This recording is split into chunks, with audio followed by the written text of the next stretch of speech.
So Kathy, I wanted to take you back to 2014 when you started ARK. Yes. What gave you the appetite that thematic investing was sort of the way that long-term value sits going forward? Well, in 2014, really before that, I was observing and had been observing that since the telecom crash, tech and telecom crash in the early 2000s, and then the 08-09 meltdown, the crisis, we've been witnessing increasing moves towards passive investing or benchmark sensitive investing, which is almost the same thing in my mind. And at the same time, we were witnessing the search for innovation increasingly occurring, especially for large asset managers in the pre-IPO space. And so I saw a void opening up, both in terms of research and investing, in innovation in the public markets. And I wanted to fill that void. In a traditional asset management firm, it really wasn't possible to do that because the second reason I formed the firm was to add new dimensions to research. So harnessing social media, crowdsourcing, opening our research intranet up to professors and venture capitalists so that we could network with them and really push the frontiers of knowledge forward together. That would not be allowed in traditional asset management firms because compliance departments are very fearful of social media, right? We're pushing our research out into social media because we want to engage with the communities we're researching. It would be very difficult to do that in a traditional asset management firm. And now the reason we can do it is we brought on an attorney who had been at the SEC for 4 years and had been a bank examiner during a time when they were evolving standards for social media and marketing. So he's young, he's comfortable with social media, and he's a really good compliance officer. So that's why ARK exists. Do you think that other more traditional fund managers in this space will be forced to adopt that quest for further innovation, or do you see yourself being just light years ahead of everyone? Oh no, we're not light years ahead. In fact, we're seeing a lot of ETFs in the US being thrown up. It's a little bit the scattershot approach. So they seize on artificial intelligence and then they'll just screen for any company that looks like it might be involved in artificial intelligence. This is more the passive way of investing. It's a little bit difficult for me to understand because we're so research driven in our in our research. In our investment process. So I think that others are following, but I do think traditional asset management firms, those who do research, are going to have to restructure in some way in order to capitalize on the innovation that's taking place and the exponential growth that's taking place. And the reason is technology is seeping into every sector. So it's blurring the lines between and among sectors. And the 5 innovation platforms that we're focused on, they're converging. So we need analysts very comfortable with technology, even in the healthcare field and the industrial field. And we need their responsibilities to be broken out by innovation platforms that cut across economic sectors. So a stock like Tesla, now being analyzed in the traditional world by auto analysts, which are analysts focusing on a very mature industry. They're value analysts, right? So price to book, dividend yield, all of those metrics are important to them, are going to find it difficult to analyze a company that is not just an auto manufacturer, but also an artificial intelligence chip designer and an autonomous taxi platform provider, which is a transportation as a service. So we've got 3 analysts focused and collaborating on understanding how Tesla is going to evolve during the next few years. Sam Corris, who does our robotics work. Autonomous vehicles are going to be robots. He also does our energy storage work. So he's very comfortable with battery technology. Probably, I would say he's the financial industry's expert on battery technology. We have James Wang, who's focused on artificial intelligence. He came out of NVIDIA, which is the artificial intelligence chip company. So he spent 9 years there, so great expertise, and understands how significant Tesla's latest chip design, artificial intelligence chip design, is, pushing it 4 years ahead of anything that NVIDIA is doing right now. And then we have Tasha Keeney, who is using their inputs and pulling together our autonomous taxi network model. And the autonomous taxi network model is a very profitable model. The gross margins there are in the 80% range. The gross margins for auto manufacturers are in the 20 to 30% range, night and day. So you need a completely different kind of analyst and a different way of thinking about the world. No longer sectors, but platforms. I think one of the things that people almost underestimate the most is this impact of innovation. How do you use that to exploit some market inefficiencies and find some of these stocks that you look at? Well, we are centering our research on something called Wright's Law. Now, Wright's Law is very specific to innovation, and it's actually a relative of Moore's Law. Moore's Law, however, is a function of time. Wright's Law is a function of units. And it basically says for every cumulative doubling in units produced, costs decline at a consistent rate. So what we are looking for in terms of impact is figuring out, have costs associated with one of these platforms drop to a low enough level that they're going to unleash waves of demand and get us into that exponential growth curve. So whether it DNA sequencing, we're there. To give you an example, DNA sequencing costs now are below $1,000. Last year, the number of whole human genomes sequenced around the world was 2.4 million. That was half of all the whole human genomes ever sequenced in history. So we're already at the tipping point, and we believe that number is going to go to 100. So that's almost a 40-fold increase in the next 5 years.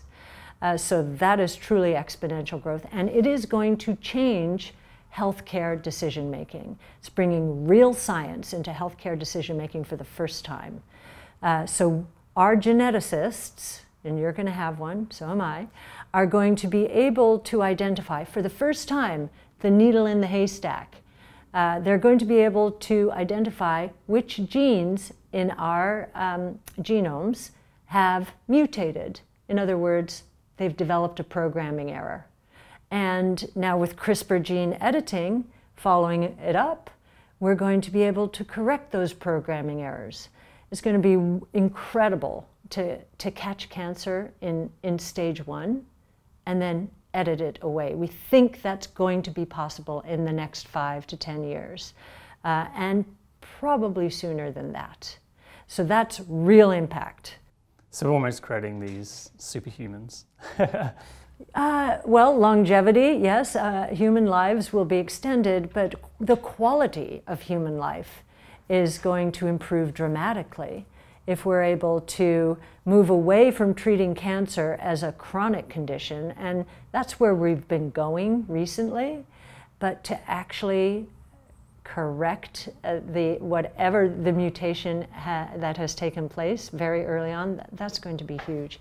In fact, last week, there was a journal of New England, the New England Journal of Medicine, published a report on a man with leukemia whose leukemia after CRISPR gene editing has disappeared, and 19 months later it still has not returned.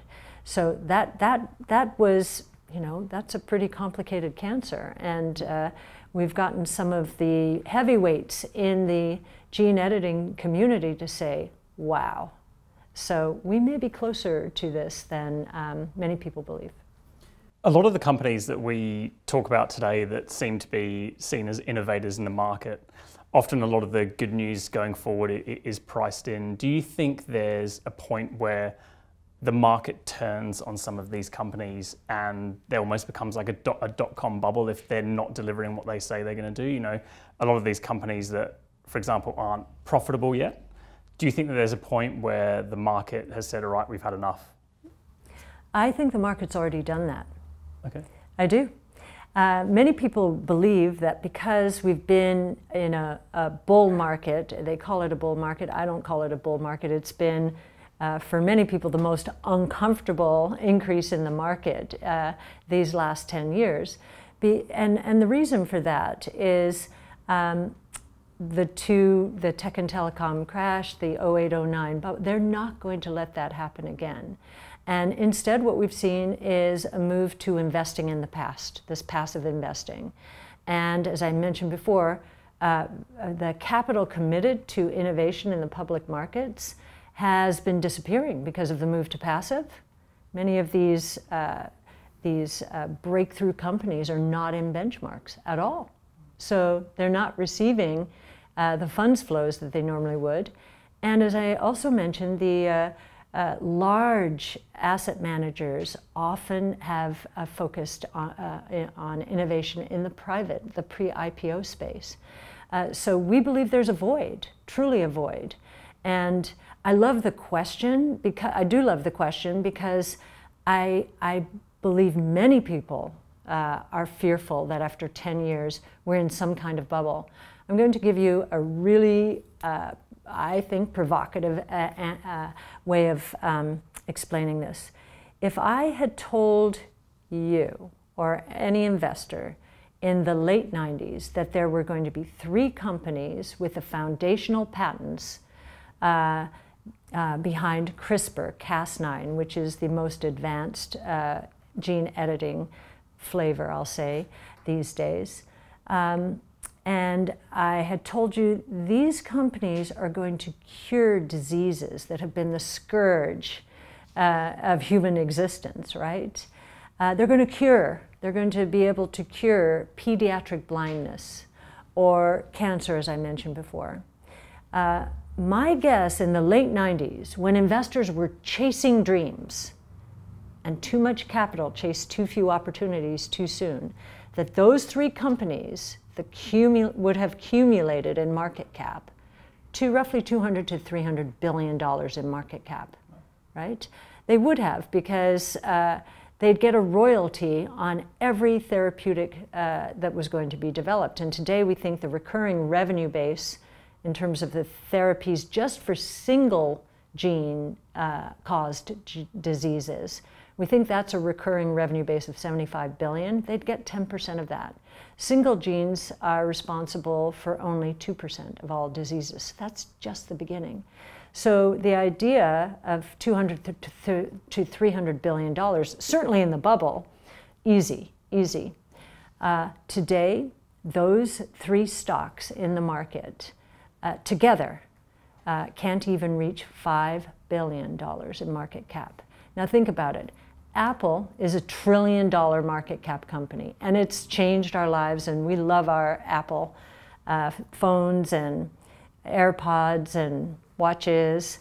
But Apple is not curing cancer. It's not curing disease. These companies, we believe, will, but there's so much fear in the marketplace, and there are all kinds of reasons to avoid them. The cap is too small, which is the kind of circular reasoning. The cap is too small, or they've just entered human trials. I'll wait to see what happens. Well, that'll be too late if these human trials are successful. One of the first one being pediatric blindness. A baby born blind, you correct that programming error, the baby can see. It works in mice, it works in non-human primates. If it works in human beings, think about what the reaction will be. Well, we'd prefer to be in the stocks before that reaction. And you know, one thing I'd like to emphasize, our analysts have domain expertise. Manisha Samy, one of our 2 genomics analysts, worked in Stanford University's biology research labs for 8 years. She experimented with CRISPR gene editing. She's now volunteering at Memorial Sloan Kettering with one of her Stanford professors, and she's still experimenting with different technologies like CRISPR and DNA sequencing, but more important, she's seeing the researchers' reactions to these new technologies, their excitement. So I really believe we have domain expertise here, and Manisha really believes this is going to work.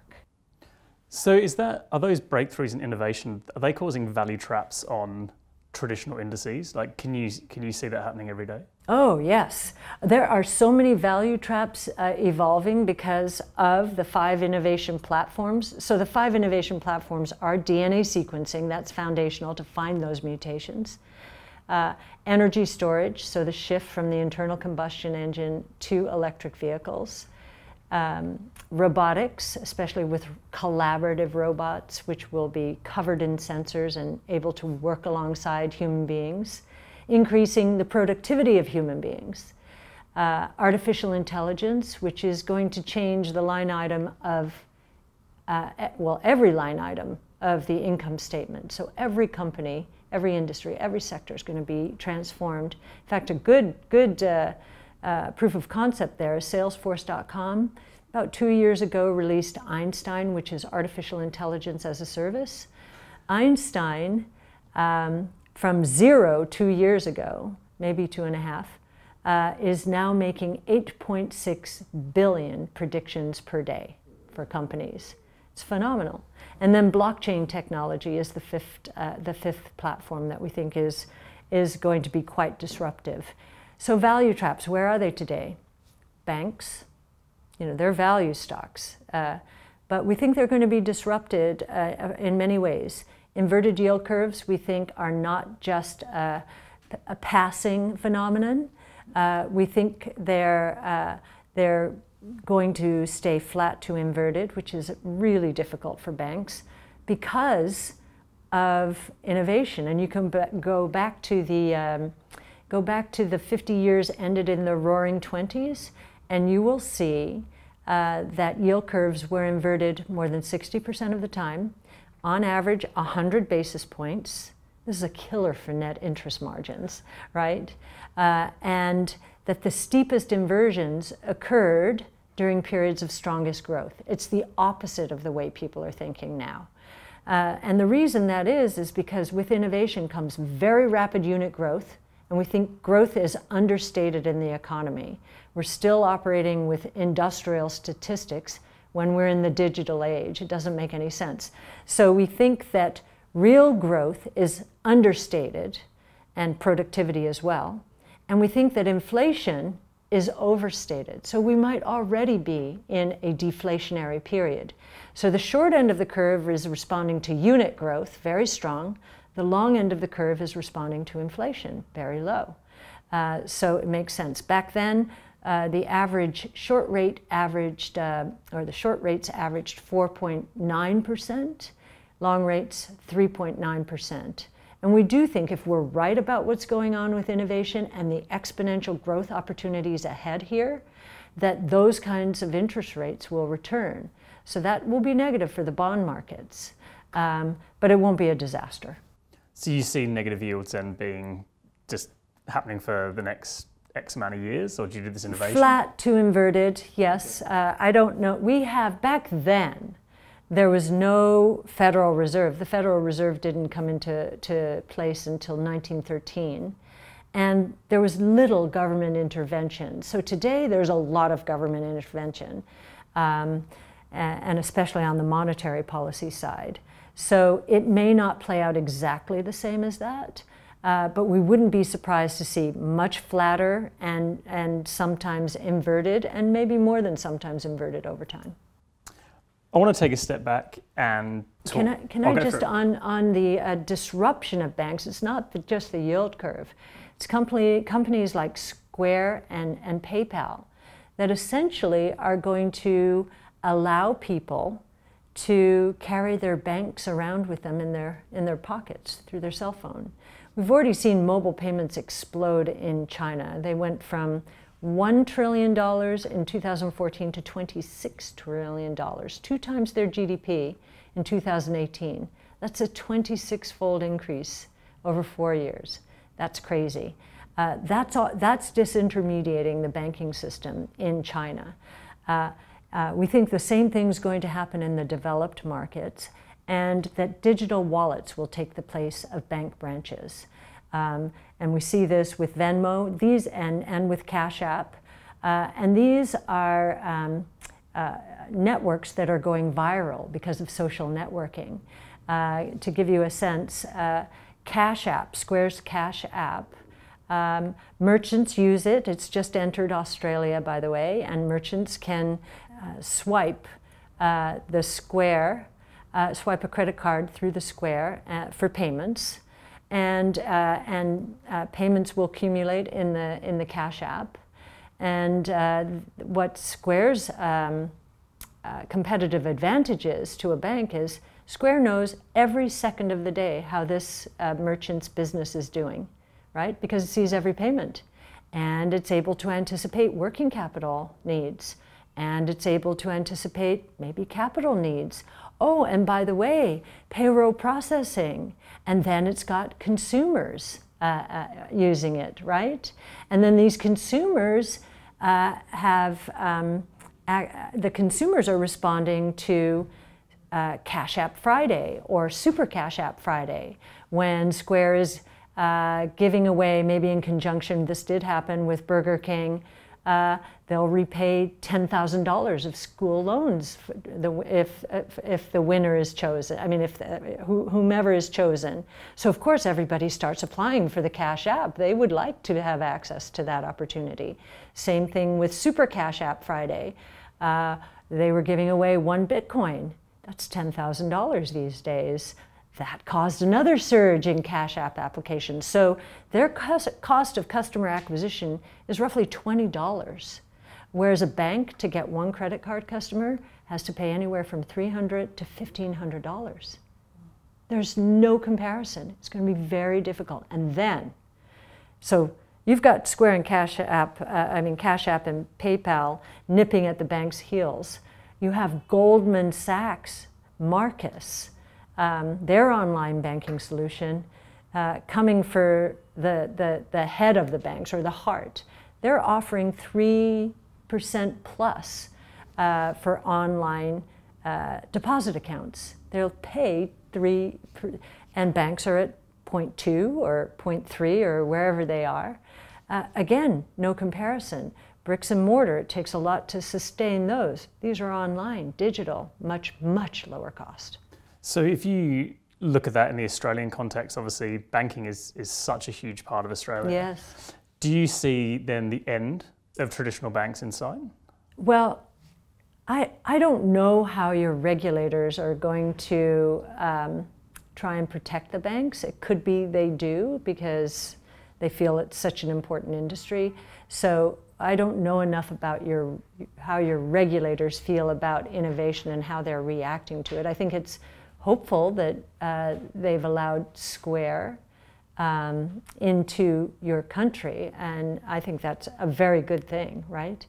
But I do believe that banking is going to be commoditized. I mean, we're seeing that happen right now. It's already gone through tough times, and I think it continues to go through tough times because of fintech and inverted yield curves.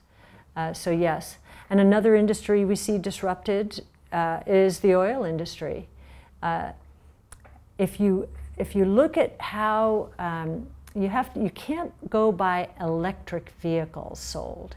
You have to go by electric vehicle miles traveled to understand the impact of autonomous vehicles on demand for oil. Autonomous vehicles will be electric, and they'll be used 60% of the day, whereas we just use our gas-powered cars now 5% of the day. So the vehicle miles traveled are going to grow, we think, exponentially. I'll give you an example personal example of how quickly my demands have changed for oil. I got my Tesla Model 3 a year ago in September. Now, I grew up in Southern California, and so freedom as a teenager in California meant you get your license when you're 16 years old. And I did, and I've been going to the gas station every Saturday. It's rhythm, you know, and built into my life for these many years, right? Every Saturday. Since I got my Tesla Model 3, I've gone to the gas station once. Look how, they've lost me. They lost me. Commodity prices are made at the margin. This is going to destroy commodity pricing, and I mean oil pricing. Now, we may have flare-ups with Saudi Arabia, you know, and we've seen that recently. And, you know, there could be all kinds of geopolitical turmoil that, you know, will levitate oil prices. But from a secular point of view, we think they peaked in 2008, and each high has been lower than the last one, and we think that will continue. And it will probably unwind oil prices, and this is my personal opinion. We haven't actually crossed T's and dotted I's in our own research, but I think we will go back into single-digit oil prices per barrel, you know, from 55, 60, where they are today, you know, within the next 10 to 20 years. Wow. And when do you see almost this mass adoption of electric vehicles happening? When, you know, we've all been told about, you know, driving around the streets, everyone's got a Tesla. How realistic is that in the years ahead? We believe that the average electric vehicle price, mostly because Tesla is pushing the envelope here, will drop below that of a Toyota Camry within 2 years. Wow. So that means that it will drop below 25,000, and that it will continue down, and that by 2023, 2024, we will be looking at and this is US dollars, the average vehicle price at $15,000. It'll be a no-brainer to switch to an electric vehicle. Already the total cost of ownership is lower for an electric vehicle, so much so that I've had Uber drivers ask me about my Tesla, the costs and so forth. So they're seriously thinking about switching over.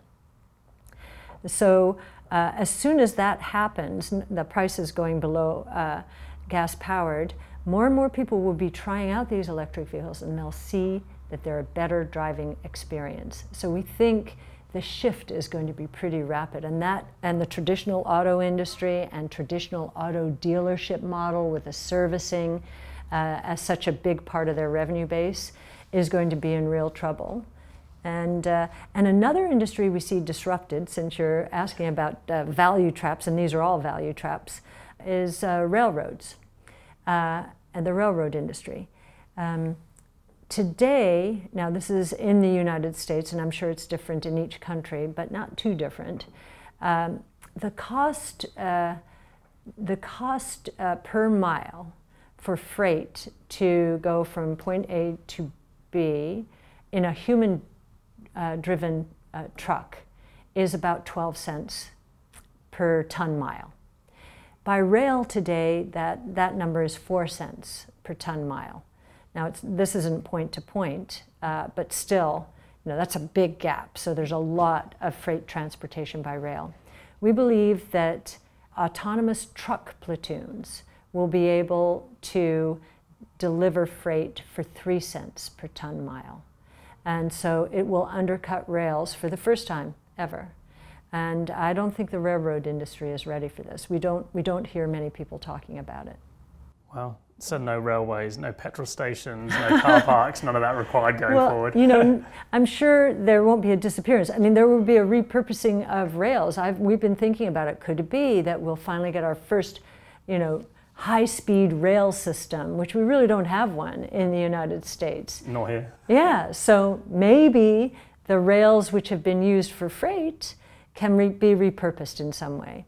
You know, I don't know if they can. It may have to do with property rights, rights of way, and so forth that might have to be renegotiated, but it is one possibility. One of the centralized things about all the areas that you invest in is around data. Last weekend, on a bit of free time I watched a fascinating documentary on Netflix called The Great Hack. and it talked about the Cambridge Analytica campaign and the scandal around them, the Brexit, the Trump elections. One thing I noticed that was fascinating was Cambridge Analytica was saying they have enough data points on people that they could start to influence the way they live their lives by putting ads on Facebook, all those kind of things that could essentially manipulate them to think a certain way. What do you see as being the biggest risk to market of having so much data available to these companies? It's interesting. I think because of Cambridge Analytica, the data channels, many of them are starting to shut down. And you're right, and they're right. We had no idea how much data these companies, data on us, these companies had. I think that the publicity surrounding this has made everyone a little bit like, ew, you know, I don't think I want all of that data out on me. I don't want them targeting me. So I think half of the solution is understanding the problem, and I think that has exposed it in such a way.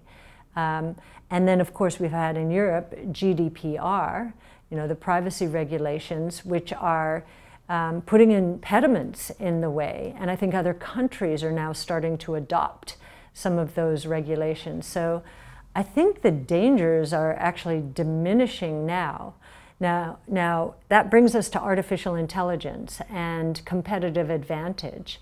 So in China, no one expects privacy. They don't get it. And, you know, facial recognition is all over the place on the streets in China. It could be that the Chinese develop a competitive advantage because there are going to be no impediments to their use of data. And artificial intelligence, getting to an answer requires big data. Getting to a correct answer requires big data, not interrupted by regulators and so forth. So we're watching that carefully and seeing how that dynamic might impact our competitive advantage in the rest of the world. So I hope we understand what we're doing. I'm glad that people like Elon Musk are very fearful of what's going to happen because of artificial intelligence. Again, half of the solution is understanding the problem. So I'm happy that the alarm bells are ringing. And you know, you can see what a lightning rod Facebook has become. You know, we thought their Libra announcement, Libra and Calibra, another digital wallet, which could become a bank, we thought that was pretty interesting, but it is their bad reputation now based on the lack of privacy or the invasion of privacy that has caused a lot of governments already to say, we're not going to allow that. So it's going to be pretty interesting moving forward. Yeah, I actually saw on Libra, I think you might have retweeted it or liked one of the tweets, but I saw that both France and Germany have come out and essentially their governments have said the money is not a private thing, it's a sovereign matter. Yes. So we will not allow Libra into the country. Yes. Do you think that Libra is almost the start of a fundamental shift on how governments are going to have to deal with this kind of influence and this kind of innovation? Well, I think the reason why they've targeted Libra is because there's one choke point. It's called Facebook, and Facebook has, become a whipping boy or a lightning rod, however you want to say it, in political circles. So it was an easy mark. It's too bad. It could have been, from a remittances point of view, it could have allowed migrant workers to transmit their money for free through Facebook, and Facebook would be collecting data, but they would be providing a service as well. So we were intrigued by that use case because that's a $600 billion transaction market right now, and they would have gotten a slice of all of that. What's interesting around this is no one's saying this about Bitcoin, right? What's so interesting about that is there's no choke point. When China tried to shut down Bitcoin, basically in various ways shut down mining and trading, it migrated to Japan, South Korea, Vietnam. They became centers. So it's like, I don't know if you have the game Whack-A-Mole, you whack this one, it'll pop up somewhere else, right? And that's what's happening with Bitcoin because it's decentralized. There's no choke point. And if you'll notice, Bitcoin is not, or I haven't seen it mentioned much, in the same context as Libra. And it's because there's no way the governments can stop it. Yeah, it definitely seemed that Bitcoin was kind of the hot thing sort of this time last year. Yeah, this has taken the heat off of Bitcoin. Now, India has banned all cryptos, including Bitcoin. And the penalty is jail time for using it. Wow. So maybe that will work, but maybe it will backfire. Right? Because in this world, all you have to remember, if you're worried about confiscation of wealth, either directly, as in Saudi Arabia, or indirectly through inflation and a depreciating currency, let's say the Indian population wants an insurance policy against that, all they have to remember is a key. It takes a lot to remember this, but there's no gold that can be confiscated. This is digital gold. You can't confiscate it. So it'll be very interesting to see what happens. So do you see Bitcoin and cryptocurrency in general only getting stronger as the years progress? Yeah, I think in watching the drop in the Bitcoin price from $20,000 at the end of 2017 to $3,000 in the early part of 2019. It's now back to 10,000, of course. We've witnessed an increase that Bitcoin's share of the crypto asset network value, think market cap in our language, but network value. So there are more than 2,000 crypto assets. Bitcoin share has gone from the low 30s since that peak at 20,000 to roughly 70%. And so what that has told us, or the way we interpret it, is that Bitcoin is the reserve currency of the crypto asset ecosystem, which is an exalted role. And so our confidence has increased for that reason. It's also increased because of confiscation of wealth that we are seeing in the form of hyperinflation in Venezuela and Zimbabwe. Now Argentina's in trouble. So these Hong Kong's, boiling over. And so this idea of Bitcoin as an insurance policy against actual confiscation of wealth or confiscation of wealth because government policies are destroying purchasing power, we think that's a rising concern around the world, and that Bitcoin is an antidote. And we've dimensioned it in many ways, but that's at least a $2 to $3 trillion opportunity. And that's just for the super wealthy if they decide to have an insurance policy, whereas Bitcoin today is roughly at a $200 billion market cap. So a long way to go, just for that one use case. I want to finish. You have in your office in ARC a lot of original patents on the wall. What's the next one that's going to go up? What's the next big exciting thing that over the next years is going to be the next thing that goes up on that wall? You know what's interesting about that question is innovation in the old days was very much associated with patents, and in healthcare there's still a lot of that. I think the foundational patents for CRISPR, and there will be next gene therapies, those will all be patented, and they probably will have a 17-year life, like much of the patent lives in healthcare. But when you think about technology, you think about Bitcoin, and you think about open source software, there are no patents involved there, right? It's very few. What we have is this open architecture, and if people, whether they're software developers, or I'll say in terms of, or they're researchers or consultants, they want to build their livelihood on an open source ethos. They want to protect it, but the way you protect it is by having all eyes looking at it and preventing bad actors becoming a part of the ecosystem. So I'm sure in healthcare there will be a lot of patents because some of these technologies, you know, really transforming lives are going to be very important.